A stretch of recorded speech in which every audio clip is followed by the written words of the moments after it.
My name is Nora Calloway, and I am 36 years old. On the morning of my sister's wedding, I sat in the third row of a chapel that smelled like white roses and someone else's choices, and I watched my sister walk down the aisle wearing our dead mother's ring. Not a copy, not a similar one. The ring. The one our mother had worn for 38 years. The one with the small chip on the left prong that she got the year I was born, that she called her lucky flaw. The one she had placed in my hands 11 days before she died, and told me, with the kind of clarity that only comes when a person knows they are running out of time, exactly who it belonged to and exactly why. My sister caught my eye at the altar and smiled. The kind of smile that isn't warm. The kind that checks whether you are going to make a scene. I smiled back, steady, and I held my phone in my lap and thought about the letter in my bag and the phone call I hadn't made yet. I want to be honest with you right now, at the start, before we go back to the beginning. This story is not about a ring. It's about what a woman decides to carry when everyone tells her she is carrying too much. If you've ever been handed something precious and then watched someone reach across and take it because they decided they wanted it more, stay with me.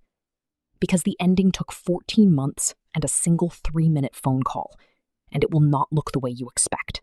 Welcome back to Revenge with Story, where ordinary families meet the moment that decides who they really are, and the quiet ones finally get the last word. Drop a comment, and if you haven't subscribed yet, do it now, because this story has 4 parts, and every one of them matters. Let me take you back to before the ring.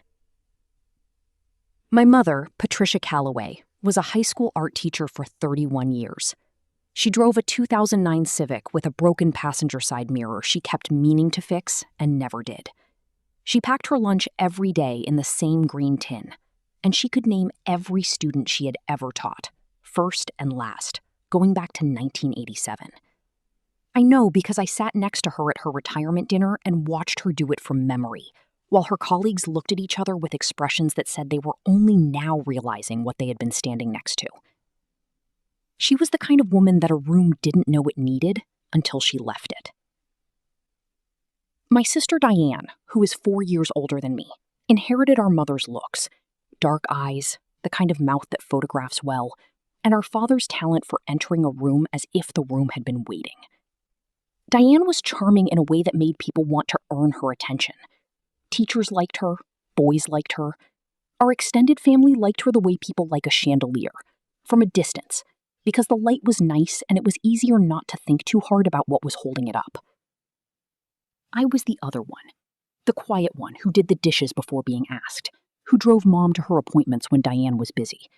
Our father had left when I was 9. He didn't die, he just went to Phoenix and started over, which is its own kind of disappearing. So it was the 3 of us for most of my memory. Mom, Diane, and me. In a house on Clover Street, where the kitchen window faced east, and the light came in gold every morning. And Mom would be there with her coffee and her crossword, and sometimes she would look up at me over the top of her reading glasses and say, "Good morning, quiet one." And it never felt like a small thing. She was diagnosed in September. Ovarian cancer, stage 3. The kind that doesn't announce itself until it has already made its plans. What followed was 14 months that I will spend the rest of my life trying to sum up and never quite managing. I reduced my hours at the accounting firm where I worked. I moved my things into the guest room on Clover Street.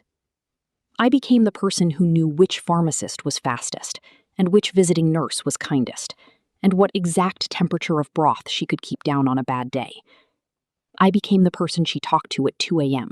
when the medication made it hard to sleep and her thoughts got loud, which is the hour, I've come to believe, when people tell you who they actually are.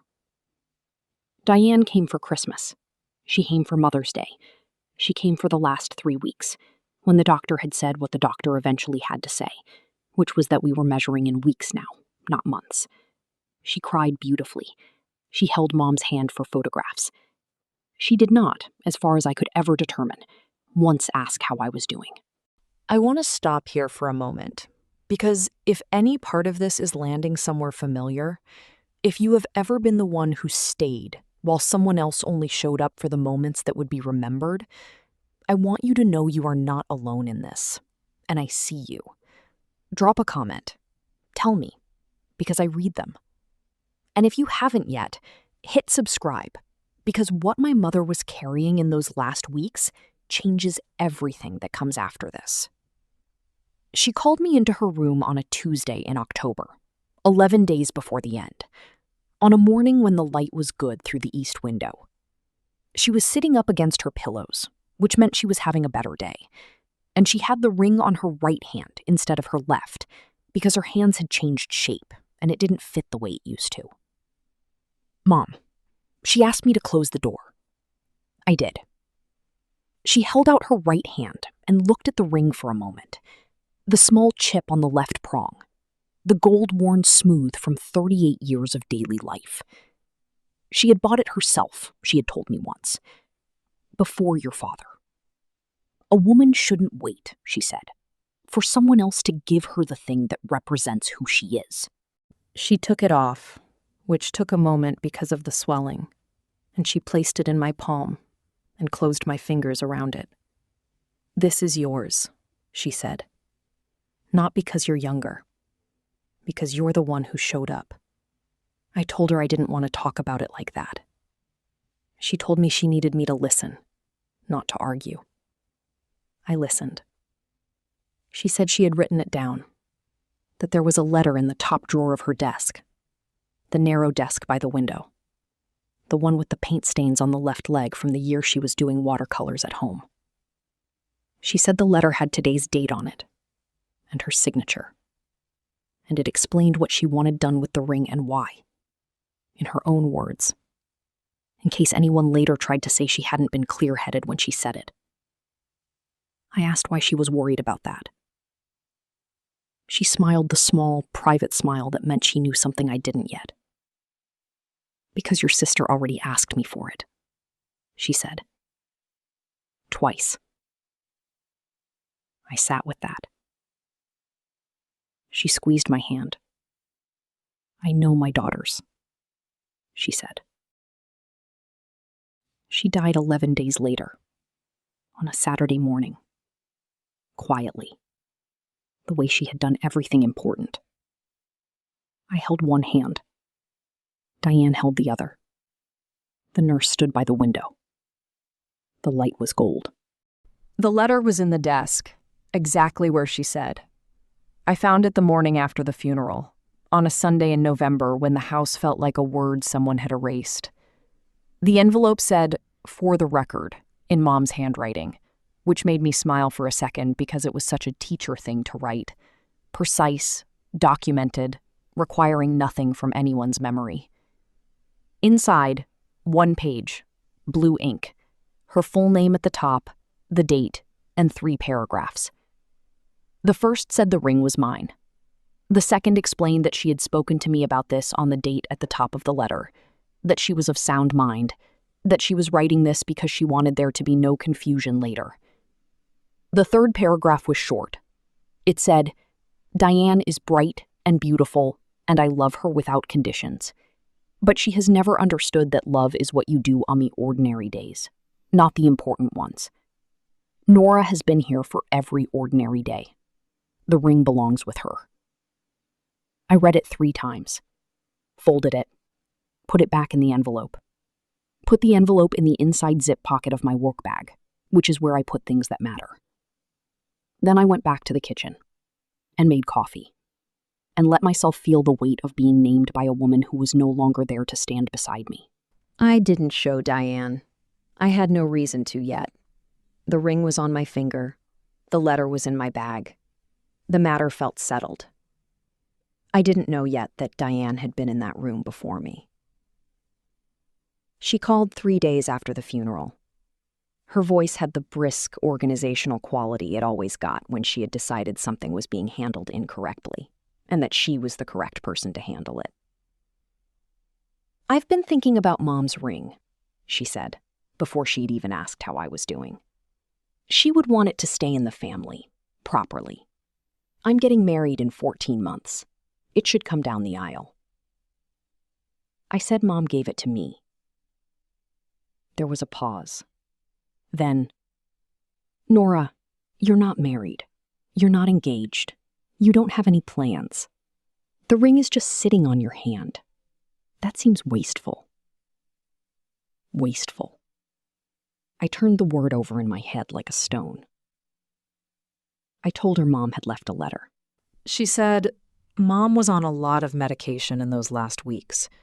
And she said it casually, calmly, the way you say something you've already decided is true, which was the moment I understood this wasn't going to be a short conversation.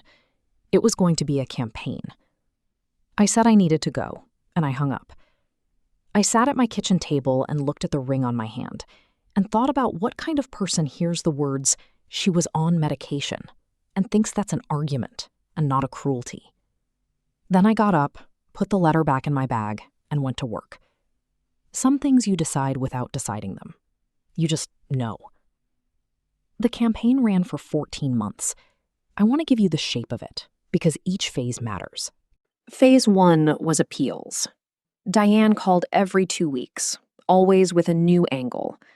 The ring was a family piece, not a personal one. A wedding was a significant life event, and didn't I want to support her? Mom had been confused at the end, and of course meant well, but hadn't been thinking clearly. I was being selfish by not seeing the bigger picture. I was being cold. I was making this into something it didn't need to be. I did not argue back. I said, I hear you, and that's not how it happened, and I'm not going to change my answer. And I kept my voice level, because I have always been better in a contained space than a loud one, and because the letter was in my bag, and I didn't need to win the argument. I needed to not lose it. Phase 2 was the family. Diane brought in my Aunt Renata, who is my mother's older sister, and who had never once come to visit Mom during the illness, but did have a great deal of opinions about how her memory should be honored. Renata called to tell me that family heirlooms belonged to the eldest child, as a matter of tradition, and wasn't I making things difficult enough already? My cousin Jamie texted to say, just let her have it. It's not worth the drama, which told me whose version of events had reached Jamie first. I said the same thing to all of them. My mother left a letter. Call me when you've read it. Nobody asked to read the letter. Phase 3 was the pressure tactics. 2 months before the wedding, Diane told me I could be a bridesmaid if I handed over the ring. 3 weeks before the wedding, she told me I was no longer welcome as a bridesmaid if I didn't. I was moved down the seating chart. I found this out through a cousin who felt guilty enough to text me, from the 3rd row to the 6th. Then back to the 3rd. Once more, with a note from Diane saying she hoped I would come to my senses and show up for the family. I showed up. 3rd row. Ring on my finger. Letter in my bag. That brings us back to the chapel. She caught my eye at the altar and smiled, and I looked back at her hand where my mother's ring sat on her left ring finger. The small chip on the left prong catching the chapel light exactly the way I had watched it catch the morning light on Clover Street for 30 years. I want to be honest about what I felt in that moment, because this channel is not about performance, and I think you deserve the truth. It wasn't rage. It wasn't satisfaction. It was the particular grief of watching something that belonged to a person you loved being worn by someone who understood it only as an object. I thought about my mother at the narrow desk with the paint-stained leg, writing 3 paragraphs in blue ink, because she knew her daughters. I thought about the chip on the prong, the lucky flaw. I thought about Tuesday mornings on Clover Street, with the crossword and the gold light, and the words, "Good morning, quiet one." Then I looked down at my phone, and I made the call I had been holding for 14 months. I want to tell you something before I tell you who I called, because it matters how you hear what comes next. I did not make this call to hurt my sister at her wedding. I made it because a woman wrote a letter, and someone had taken what the letter protected. And there is a point at which staying quiet stops being patience and starts being permission. I called the estate attorney. My mother had one. A woman named Carol Fenn, who had handled the will and who had been present, I knew, the week before Mom died when certain documents had been finalized and signed. I had her number in my phone because she had called me 6 months earlier, when the estate closed, to tell me that everything had been settled and that if I ever needed the letter documented as part of the estate record, she could do that.